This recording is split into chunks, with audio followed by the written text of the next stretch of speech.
Deer aspirant, welcome back to my channel target competitive. তোমাদের সবাইকে স্বাগত জানাচ্ছি। আমরা অনুপাত সমানুপাতের অলরেডি 3টা পার্ট পড়ে নিয়েছি। আজকে 4র্থ নম্বর পার্ট আমরা করব। 41 থেকে আমরা অঙ্ক করব। 41 থেকে অঙ্ক করে একবারে আজকে করব তোমার ওই 50 পর্যন্ত। ঠিক আছে, তো চলো 41 নম্বর অঙ্কতে কী বলা আছে সেটা আমরা দেখে নিই। ঠিক আছে, তো দেখো প্রথমেই লেখা আছে 64কে 3টি ভাগে ভাগ করো। ঠিক আছে, ভাগ করো যেন তারা 2, 4 এবং এক্সের সাথে সমানুপাত হয়। তাই তো 2, 4 আর কি বলেছে, এক্সের সাথে সমানুপাত যেমন কিন্তু হয়। ওকে, তাহলে তুমি দেখো, এবং ক্ষুদ্রতম যে অংশ, সে ক্ষুদ্রতম অংশ দিয়ে আছে কত না, হচ্ছে 10^2 হলে এক্সের মান বলেছে কত, এটা বার করতে বলেছে। তাই তো, তাহলে দেখো আমি যদি 64কে 3টা ভাগে ভাগ করি, ঠিক আছে, 64কে যদি 3টা ভাগে ভাগ করি, তাহলে 64 সমান সমান আমি কী লিখতে পারি না, হচ্ছে একটা হচ্ছে 2, আমি এখানে কে ধরলাম, একটা হচ্ছে 2k প্লাস একটা হচ্ছে 4k প্লাস একটা হচ্ছে xk। ঠিক আছে, এটাকে আমি ভাগ করলাম। ঠিক আছে, এই 3 ভাগে বলছে সমানুপাতি হয়। ঠিক আছে, তাহলে এটা যদি ক্যালকুলেশন করি তাহলে আমার কী হবে না, 64 সমান সমান, এই 64 সমান সমান কী হবে, 2 আর 4 6, মানে 6k প্লাস xk সমান সমান 64 হবে। আমি এদিকে নিয়ে আসছি, এটা এরকম করছি, 6k প্লাস xk সমান সমান 64, এটাই তো ছিল। এরপর তুমি দেখো এখানে আমি কী করবো না, কেটা কমন নিই। ঠিক আছে, এখানে কেটা যদি কমন নিই তাহলে কেটা কমন নিলে কী হবে না, 6 প্লাস হচ্ছে এখানে হচ্ছে 6 প্লাস হচ্ছে এক্স, তাই তো, সমান সমান কত 64, আর 6 প্লাস এক্স সমান সমান হচ্ছে 64। তাই তো, এটা হচ্ছে আমার বেরিয়েছে।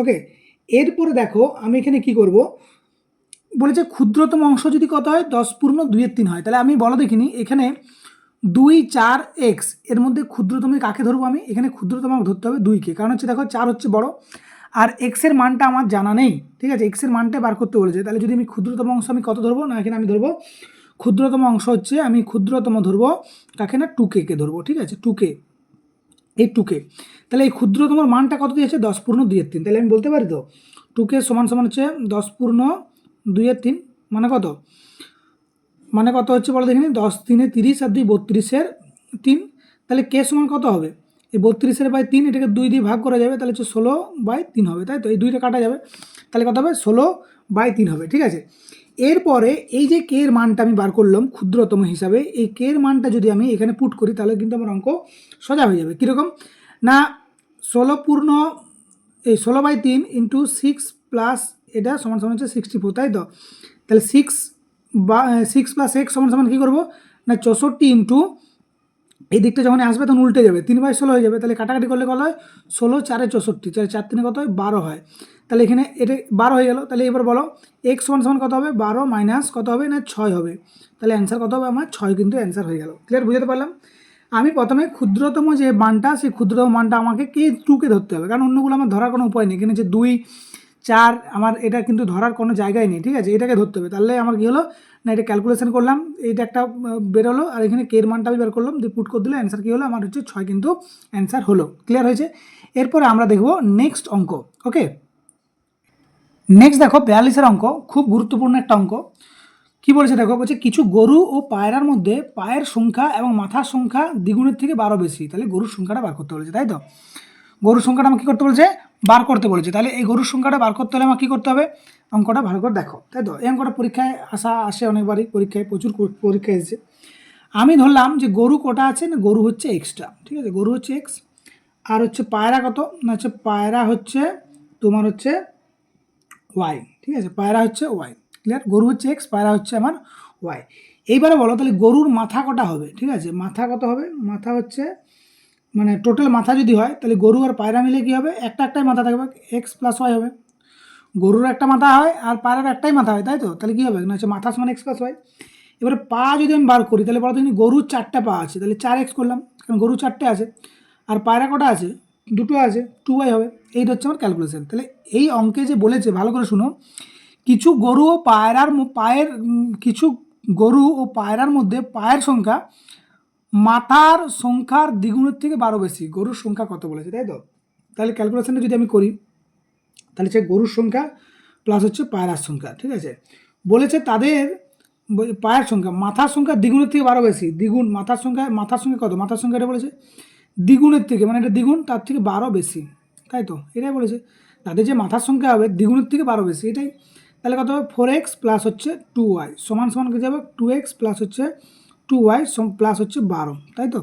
এখান থেকে আমি ক্যালকুলেশন করি এই 4x মাইনাস 2x, ঠিক আছে। দেখো এটা প্লাস এদিকে মাইনাস আছে, এটা 0 হয়ে যাবে, মানে এটা কাটা যাবে একখানে, ঠিক আছে। সমান সমান কত হচ্ছে 12, তাহলে হচ্ছে 2x সমান সমান কত 12, x সমান সমান কত, x সমান সমান হচ্ছে 6। তাহলে আমার অ্যান্সার কী হলো না 6। তাহলে গরুর সংখ্যা কটা হচ্ছে, গরুর সংখ্যা আমার কিন্তু হবে 6টা হবে। ক্লিয়ার বুঝাতে পারলাম? ওকে, এখানে এটা কাটা যাচ্ছে, এদিকে 2y আছে, এদিকে মাইনাস 2y হলে কি হয়, এটা 0 হয়, তাই না।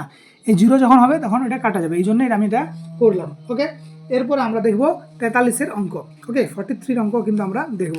চলো 43-এর অঙ্ক দেখো, আমরা অলরেডি এরকম একটা টাইপের অঙ্ক আমরা করেছি। তাহলে কি করব দেখো, বলেছে 675 টাকা এবিসির মধ্যে ভাগ করা হলো, যদি তারা প্রত্যেকে 5 টাকা কম পেত তবে তাদের অনুপাত হতো 1:2:3। তাহলে হচ্ছে সি কত টাকা পেল।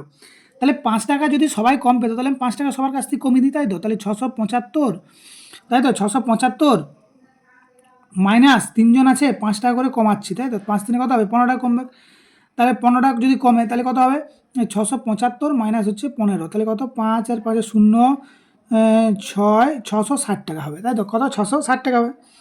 বলছে তাদের অনুপাত দিয়ে আছে, সি কতটা হবে, তার অনুপাত হচ্ছে A:B:C এর অনুপাতটা আমার দেওয়া আছে, কত আছে না হচ্ছে 1:2:3, ঠিক আছে। সি কত হবে, সি সমান কত 3, 3 2 5 6 ইন্টু কত হবে, ইন্টু হবে 660। তাহলে এর কাটাকাটি গেলে 6 11, তাহলে কত হচ্ছে 330 টাকা। এটা কিন্তু অ্যান্সার নয়, যে 5 টাকা তুমি কমিয়ে রেখেছো সেই 5 টাকা তোমাকে আবার অ্যাড করতে হবে। তাহলে 330 প্লাস হচ্ছে 5 সমান কত হবে, এটা হচ্ছে 335 টাকা হচ্ছে আমার অ্যান্সার হবে। ক্লিয়ার বুঝাতে পারলাম?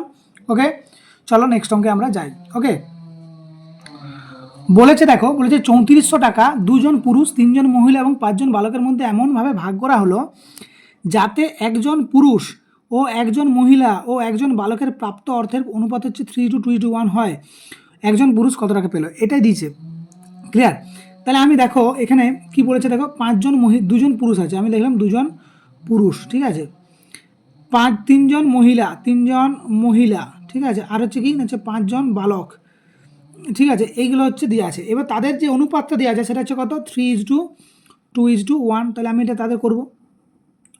তাহলে কত হবে 3 দুগুণে 6 জন পুরুষ, 3 দুগুণে 6 জন মহিলা, আর 5 5 জন হচ্ছে বালক, ঠিক আছে। বলছে এখানে যোগ করলে কত হচ্ছে 6 আর 6 12 আর 17 টাকা। বলছে একজন পুরুষ কত টাকা পেল, ঠিক আছে। তাহলে একজন পুরুষ আগে এখানে বার করি, 6 জন পুরুষ হতে বার করি, 6/17 ইন্টু কত হবে 3400 টাকা। তাহলে 17 দুগুণে 6 দুগুণে কত 1200 টাকা, ঠিক আছে। এবার বলছে একজন পুরুষ কত টাকা পাবে, ঠিক আছে। এখানে একজন পুরুষ কজন আছে, 2 জন আছে, তাই তো 2 জন আছে। তাহলে একজন হলে কত টাকা হবে না, একজন হলে হবে কত টাকা না 600 টাকা হবে আমার অ্যান্সার। ক্লিয়ার বুঝাতে পারলাম? 600 টাকা হবে আমার অ্যান্সার, ঠিক আছে। এই না এখানে দেখো এটা আমি ভুল করেছি, এটা 34,000 হবে, ঠিক আছে। তাহলে এটা কী হবে না, এটা হচ্ছে 12,000 হবে। তাহলে একজন পুরুষ কত হবে, তাহলে 2 জন পুরুষ যদি 12,000 টাকা পায় তাহলে একজন কত হবে 12,000/2 সমান সমান কত 6,000 টাকা। ক্লিয়ার বুঝাতে পারছি? ওকে, এরপর নেক্সট দেখো আমি করব 45-এর অঙ্ক। ওকে, 45-এর অঙ্ক দেখো, বলছে এ ও বির মাসিক আয় ও ব্যয়ের অনুপাত যথাক্রমে 3:2 এবং 5:3। যদি প্রত্যেক মাসে 1,000 টাকা করে সঞ্চয় করে তবে বিয়ের মাসিক আয় কত, তাই তো। তাহলে দেখো এই অঙ্কটা খুব একটা জটিল নয়, সোজা অঙ্ক, ঠিক আছে। আমরা এটা দুভাবে করতে পারি। তো জাস্ট দেখো আমি শর্টকাট পদ্ধতিটাই বলার চেষ্টা করছি, তো দেখো কি করা যায়। দেখো কি করব, বলছে এ আর বি এর মাসিক আয় ও ব্যয়ের অনুপাত 3:2, ঠিক আছে। তাহলে আমি দেখলাম আমি আয় হচ্ছে এর হচ্ছে 3 টাকা ধরলাম, আর বি এর হচ্ছে 2 টাকা, মানে 2 টাকা নয়, এটা হচ্ছে ইউনিট, ঠিক আছে। এর হচ্ছে 3 ইউনিট আর বি এর হচ্ছে 2 ইউনিট। ক্লিয়ার হয়েছে? এটা কী বললাম, এটা হচ্ছে আয়, ঠিক আছে। এবং আয় এবং ব্যয় দেখো, ব্যয় হচ্ছে 5:3, ঠিক আছে। 5:3 বলেছে, তাই তো। এটা আমরা কি করে করবো, এটা তুমি এরকম ধরতে পারো না যে 3 টাকা আয় হলে 5 টাকা ব্যয়, 2 টাকা আয় হলে 3 টাকা ব্যয়, তাই তো না। এটা একটা ইউনিট, ঠিক আছে। এত ইউনিট 3 ইউনিট, ঠিক আছে। এটাকে আমি কী করবো সমান করব। সমান করতে হলে কী করবো দেখো, এটার গ্যাপ কত, এটার গ্যাপ হচ্ছে 2, আর এই দুটোর মধ্যে গ্যাপ কত, এই দুটোর মধ্যে 1। তাহলে আমি সমান করতে হলে এটাকে আমি 2 দিয়ে গুণ করবো, কারণ এই 2টা দ্বিগুণ করবো, আর একে করলে হচ্ছে 1 দিয়ে গুণ করবো, ঠিক আছে। তাহলে কত হচ্ছে 3 দুগুণে 6, আর 2 দুগুণে হচ্ছে 4, 5 1 5, 3 1 3। এরপর ঠিক হলো, যদি সে 6 টাকা আয় করে 5 টাকা ব্যয় করছে, 4 টাকা আয় করলে 3 টাকা ব্যয় করছে, ঠিক আছে। তাহলে সঞ্চয় কত বলো দেখে এদের, দেখো সঞ্চয় হচ্ছে 1 টাকা করে, ঠিক আছে। সঞ্চয় হচ্ছে কি 1 টাকা করে, তাই তো। এই গ্যাপটা আমি সমান করার জন্যই কিন্তু আমি গুণটা করেছি। 3 আর 2 এর গ্যাপ হচ্ছে হ্যাঁ এটা 2 কী করে আচ্ছা 3 আর 2 এর গ্যাপ হচ্ছে 1 আর হচ্ছে 5 আর 3 এর গ্যাপ হচ্ছে 2, তাহলে এই 2টা আমি এখানে গুণ করেছি, একটা এখানে গুণ করেছি, দিয়ে দেখো আমি সমান গ্যাপ নিয়ে এসেছি। কী করে না 5 আর থেকে 6 এক ঘর গ্যাপ, ঠিক আছে, আর 4 থেকে 3 এক গ্যাপ, মানে হচ্ছে এখানে তুমি বলতে পারো যে এক এদের গ্যাপটা কত 1, এই 1 ইউনিটের মানেই হচ্ছে সঞ্চয়টা কত টাকা 1000 টাকা, তাই না? যদি 6 টাকা ইনকাম করে 5 টাকা যদি ব্যয় করে তাহলে লাভ কত 1 টাকা সঞ্চয় হচ্ছে, তাহলে 1 ইউনিটের মানেই দিয়েছে কত 1000 টাকা। যে বলে দিয়েছে প্রত্যেক মাসে 1000 টাকা করে সঞ্চয় করে, প্রত্যেকেই বলেছে, ঠিক আছে, মানে প্রত্যেকেই দুজনেই। তাহলে 1 টাকার মান হচ্ছে মানে 1-এর মান হচ্ছে 1000। এবার কি বলেছে বিয়ের মাসিক আয় কত, বিয়ের মাসিক আয় কত 4 টাকা, তাহলে 4 হলে কত হচ্ছে 4000 হবে, ঠিক আছে। যদি বলে এর কত, এটা হচ্ছে অ্যান্সার। এর যদি বলে এর কত হবে 6000 হবে, ঠিক আছে। এই যদি বলে ব্যয় এর কত, ব্যয় হচ্ছে এর 5000 হবে, ঠিক আছে। এর কত 3000 হবে, যেটা বার করতে বলবে সেটা তুমি বার করতে পারবে এই প্রসেসে অঙ্কটা করলে, ঠিক আছে। ক্লিয়ার বুঝতে পেরেছি। এরপরে আমরা করব 46 নম্বরের অঙ্কটা, ওকে।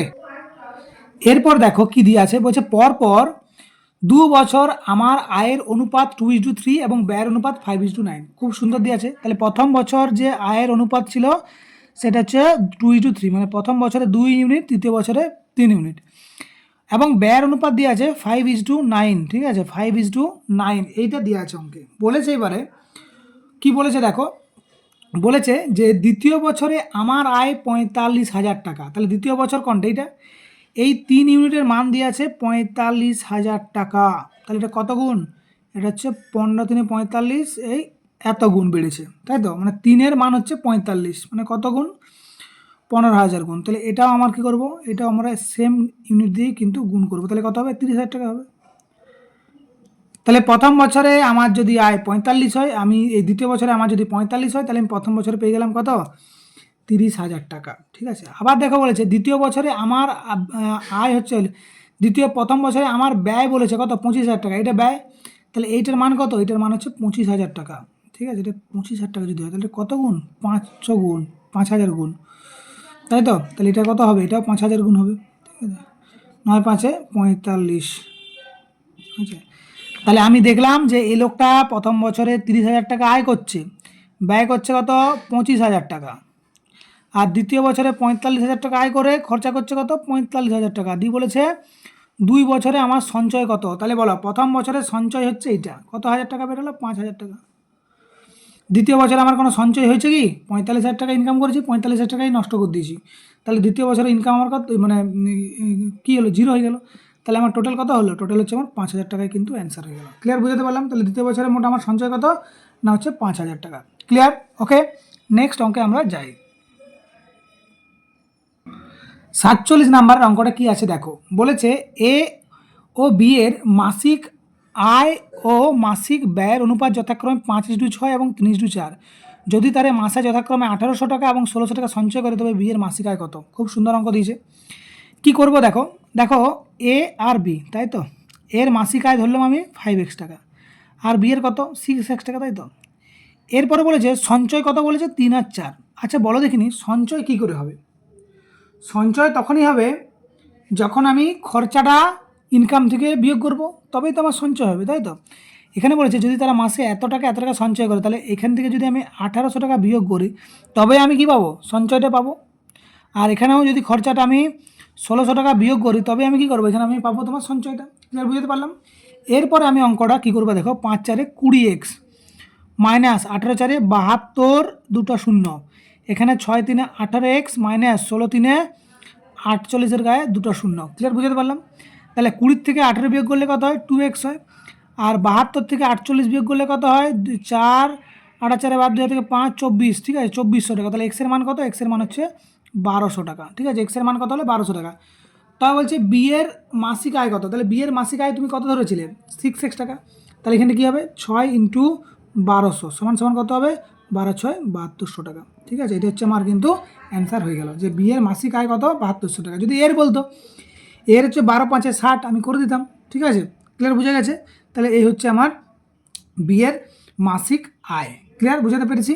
এরপরে আমরা করব তোমার কত হলো 47, এরপরে আমরা করব 48-এর অঙ্ক, ঠিক আছে। তোমরা আশা করছি যে অঙ্কগুলো করানো হচ্ছে সেগুলো প্র্যাকটিস করছো, তাই না। তো চলো পরের অঙ্কটা আমরা মুভ করি। 3টি ক্লাসে ছাত্র সংখ্যার অনুপাত 2:3:5। যদি প্রতি ক্লাসে 20 জন ছাত্র বৃদ্ধি পায় তবে নতুন ছাত্র সংখ্যার অনুপাত 4:5:7 হয়। প্রাথমিক মোট ছাত্র সংখ্যা কত ছিল? কি সুন্দর অঙ্ক দিয়েছে। দেখো বলেছে 3টি ক্লাসের ছাত্র সংখ্যার অনুপাত হচ্ছে 2:3:5। ক্লিয়ার হয়েছে? বলছে প্রতি ক্লাসে 20 জন ছাত্র যদি বৃদ্ধি পায় তবে নতুন যে অনুপাতটা হবে বলেছে সেই অনুপাতটা কত বলেছে? 4:5:7 হবে। ঠিক আছে, তাহলে হচ্ছে 2 ছিল 4 হয়েছে, 3 ছিল 5 হয়েছে, 5 ছিল 7 হয়েছে। দেখো প্রত্যেকটার গ্যাপ হচ্ছে কত? প্রত্যেকটার গ্যাপ হচ্ছে 2 ইউনিট। এই 2 ইউনিটের মানেই তো 20 জন। ঠিক আছে, এই যে 20 জন করে বৃদ্ধি পেয়েছে, এর যে গ্যাপটা বৃদ্ধি পেয়েছে, ধরো 2 ছিল 4 হয়েছে, 3 ছিল 5 হয়েছে, 5 ছিল 7 হয়েছে, মানে কত? 2 ইউনিট বেড়েছে। আর 2 ইউনিটের মানে হচ্ছে 20। তাহলে 100 ইউনিটের মান কত? 100 বলছে। তাহলে বলছে প্রাথমিক মোট ছাত্র সংখ্যা কত ছিল? এটা হচ্ছে প্রাথমিক মানে প্রথম। তাহলে প্রথম কত হবে? তাহলে 2-এ যদি 20 হয় তাহলে 1-এ কত হবে? 1-এ হচ্ছে 10 হবে। আর 2 আর 3-এ 5 আর 5-এ 10, তাহলে 10-এ কত হবে? 10 হচ্ছে 10 ইন্টু 10 সমান সমান কত হবে? 100 হবে। ঠিক আছে, ক্লিয়ার বুঝতে পেরেছি? এই হচ্ছে অঙ্ক তোমার। ওকে, এটা ছিল 48 নম্বর অঙ্ক। ঠিক আছে, এরপরে আমরা করব নেক্সট অঙ্ক। ক্লিয়ার হয়েছে? এরপর দেখো 50 নম্বর অঙ্ক। ঠিক আছে, এই 50 নম্বর অঙ্ক কি দেওয়া আছে দেখো। বলছে রাম গোপালের, মানে রাম আর যে গোপাল আছে তাদের যে অর্থের অনুপাত দেওয়া আছে সেটা হচ্ছে 7:17। গোপাল ও কৃষ্ণের অর্থের অনুপাত দেওয়া আছে 7:17, মানে দুজন কারে। ঠিক আছে, তাহলে বলছে রামের 490 টাকা থাকলে কৃষ্ণের টাকার পরিমাণ কত? তাই তো? খুব সুন্দর অঙ্ক। দেখো এটা আমরা কী করে করব না, প্রথমে এই অনুপাতগুলো ভেঙে নিই। 7:17 আর হচ্ছে এটা 7: কত হবে? 17। তাহলে এখানে 7 7 49, 49টা কার হবে? এটা হচ্ছে রামের হবে, রাম। ঠিক আছে, 17 7। ঠিক আছে, তাহলে আমরা করব 17 আর 7-এ, 7 7 49, 7-কে 7, তাহলে কত হবে? 7 আর 4 11, 119। তাই তো? 119। 17 7-এ 119, 7 7 49, 7 4 11। এটা কার হচ্ছে বলে দেখুন? এটা হচ্ছে গোপালের হচ্ছে। ঠিক আছে, এটা হচ্ছে গোপাল। আর একটা কার হচ্ছে? আর হচ্ছে 17 17 2 কত করবো না হচ্ছে 289 সামথিং, নাকি বলো তোমরা? 289 17 কিউ স্কোয়ার হবে, তাই তো? তাহলে এটা কার হচ্ছে? এটা হচ্ছে কৃষ্ণ হচ্ছে। ঠিক আছে, এইটা দিয়েছে, এটা বেরিয়ে গেছে আমার। ঠিক আছে, তাহলে 49 হয়ে গেল আমার হচ্ছে রামের। ওকে, গোপালের হচ্ছে 119, আর হচ্ছে তোমার কৃষ্ণের হচ্ছে 289 হয়ে গেল। ঠিক আছে, এইবার অঙ্কে কি বলা আছে দেখো। বলছে রামের 490 টাকা থাকলে কৃষ্ণের পরিমাণ কত? তাহলে রামের কত আছে? রামের আমার 49 আছে। এই 49-এর মানেই দিয়ে আছে কত? 490। তাহলে কত গুণ? এটা হয়েছে 10 গুণ। তাহলে যারই বার করতে বলুক, যদি বলে গোপালের, গোপালের কত হবে? তাহলে 119-এর গায়ে একটা শূন্য হবে, এটাও 10 গুণ হবে, এটাও 10 গুণ হবে, 2890। কার বার করতে বলেছে? বলছে কৃষ্ণের পরিমাণ অর্থ কত? কৃষ্ণের পরিমাণ অর্থ কত? হচ্ছে 2890 টাকা। ক্লিয়ার? বুঝতে পারলাম? এই ছিল তোমাদের এই একটা পার্ট। ঠিক আছে, এরপরে পার্টে যে অঙ্কগুলো হবে সেটা হচ্ছে যটা অঙ্ক আছে লাস্ট তটাই করে দেবো। তো এই যে অঙ্কগুলো হচ্ছে এগুলো তোমরা অবশ্যই প্র্যাকটিস করো। ঠিক আছে, ঘরে বারবার ধরে প্র্যাকটিস করো। না বুঝতে পারলে ভিডিওটা আরেকবার দেখো এবং অঙ্কগুলো প্র্যাকটিস করো। প্র্যাকটিস কিন্তু খুবই গুরুত্বপূর্ণ, প্র্যাকটিসটা। তো চলো কথা না বাড়িয়ে তোমরা পড়াশোনা করো। আমি এখানে আজকে রাখলাম, পরের দিন আবার ক্লাস নিয়ে আসছি। ততক্ষণের জন্য ভালো থেকো।